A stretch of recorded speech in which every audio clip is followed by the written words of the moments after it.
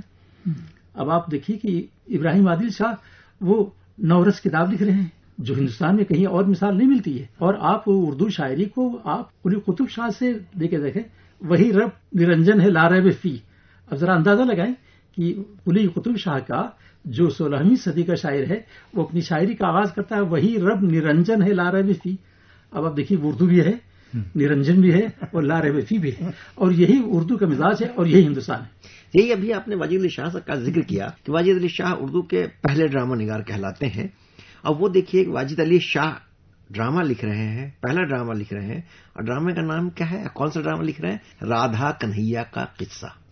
یہ اردو ہے اور یہ ہماری تہذیب کا. اس طرح سے امانت حسن لکھنوی، جن کو اردو کا پہلا مکمل ڈرامہ نگار کہا جاتا ہے، اور پہلا ہندوستانی ڈرامہ جس کو اردو ہندی دونوں کا کہہ لیجئے پہلا ڈرامہ ہے، اور امانت حسن لکھنوی لکھ رہے ہیں. اور وہ کون سا ڈرامہ لکھ رہے ہیں؟ اندر سبھا. کہ یہ جو ہمارا کاظم صاحب، یہاں میں آپ سے اختلاف کروں گا. یہ اس لیے نہیں ہے، بلکہ یہ اس لیے ہے کہ ہندوستان میں ڈرامے کو جو عروج ہوا ہے وہ دنیا کسی ملک میں نہیں. تو اردو کیسے محروم رہتی؟ اس لیے اردو تو اس بڑی تقدیس کو باقی رکھنے کے لیے اس نے شروع کیا. بالکل، ہندوستان تو ڈرامے کا ہے. جی، اور میرا یہ تھا کہ اس میں اردو جو ہے کہ یہاں ریپرزنٹیشن ہے جو ہے وہ ہندوستانی معاشرے کا. بالکل یہ دوسری بات میں کروں، لیکن یہ آپ بتائیں کہ اردو میں ڈرامے کا زوال کیوں ہوا؟ یہ ایک الگ بحث ہے. جبکہ ہندوستان میں ڈرامے کی جو مضبوط جو روایت رہی ہے وہ بیچ میں مدھم پڑ گئی. نہیں، جس طرح کے اگر اردو زبان اور اردو ادب کا ہم تہذیبی مطالعہ کرتے ہیں، اگر معاشرتی مطالعہ کرتے ہیں، تو اردو میں جو ناولز لکھے گئے ہیں، جو شاعری ہوئی ہے، اگر ناول میں صرف امراؤ جان کی ہی لے لیں ہم، تو کس طرح اودھ کی تہذیب، پوری عکاسی ادب کی تہذیب، اس کے پیرل پورے لکھنؤ کی تہذیب، اس میں خانم کا کردار، خانم کس طرح کوٹھے پر کاروبار کرتی ہیں، خانم کس طرح کا زبان استعمال کرتی ہیں، خانم کا لباس کیا ہے، خانم کس طرح سے ٹریٹ کر رہی ہیں لوگوں کو، یہ پورا معاشرہ، پوری معاشرت ابھر کر کے سامنے آ رہی ہے. یہ تو اردو والوں کا سب سے بڑا کنٹریبیوشن ہے کہ اس نے ہندوستانی معاشرے کو، اسلامی معاشرے کو نہیں، ہندوستانی معاشرے کو ایز اٹ از پینٹ کرنے کی پوری کوشش کی ہے اردو کے ناولوں میں. بالکل، ڈاکٹر شکیل پینٹ ہی نہیں کیا، پرزرو کیا. درست فرمایا آپ نے.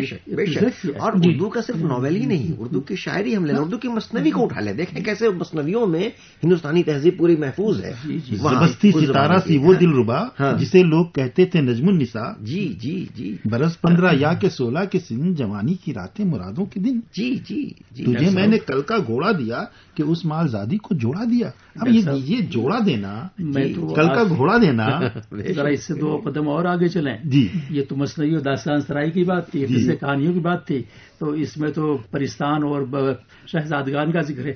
قصیدے میں کہاں گنجائش تھی کہ اس سودا جو ہے وہ جی وہ کہتا ہے کہ وہ ڈھولک تو تیرے گھر میں کبھی ناچ میں ہوتے دیکھا، نہ تیرے در پہ سنی آ کے پخاوج کی گمک. اب یہ پخاوج کا ذکر کرنے والا پخاوج تو بالکل. میں سمجھتا ہوں کہ اردو کی خوبی یہی ہے کہ ہندوستانیت، اور جو آپ نے سوال کیا ہے، ہندوستانیت کی سب سے بڑی جو ترجمان ہے زبانی لسانی سطح پر وہ اردو ہے. نہیں، اردو کے شاعر و ادیب جب تخلیقی کام کرتے ہیں، جب قصیدہ لکھتے ہیں، مرثیہ لکھتے ہیں، تو علوم و فنون کا دریا بہا رہے ہیں.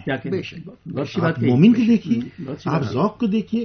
ذوق اپنے قصیدے میں کہتا ہے کہ طائر تصویر کرے نغمہ سرائی، یعنی بہار کی آمد کا یہ اثر ہے کہ دربار کے اندر تو تصویریں بنی ہوئی ہیں طائر کی، وہ نغمہ سرائی پہ اتر آئی ہیں. اس طرح کا اسلوب کسی اور زبان میں کیا ممکن ہے کہ ملے؟ بالکل نہیں.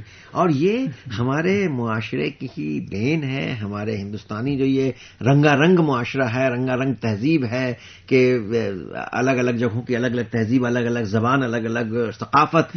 وجہ یہ ہے کہ ہمارے ادب کو بھی اس سے بہت مضبوطی ملی ہے اور ہمارے پاس اتنی باتیں ہیں کہنے کے لیے کہ اس سے ہمارے معاشرے کی وسعت کا بھی اندازہ ہوتا ہے اور ہماری زبان کی بھی وسعت کا بھی اندازہ ہوتا ہے. جس طرح کے لفظیات ہم استعمال کرتے ہیں ان کے لیے، کہ وہ ہولی کا ذکر ہو، وہ دیوالی کا ذکر ہو، وہ عید کا ذکر ہو، وہ رام کا ذکر ہو، وہ لکشمی کا ذکر ہو، گرو نانک کا ذکر ہو، وہاں وہ دوسرے کسی بھی پیغمبر کا ذکر ہو، دیکھیں کہ کس طرح سے زبان میں، کس طرح سے ادب میں اس کو پیش کیا گیا ہے. اور یہی ہماری، میں آپ سے آخر میں عرض کروں کہ جس کو ہندوستان کو دیکھنا ہو وہ اردو کی طرف نظر کرے، اور جس کو اردو کی خوبیاں دیکھنی ہو وہ ہندوستان کی نظر دیکھے.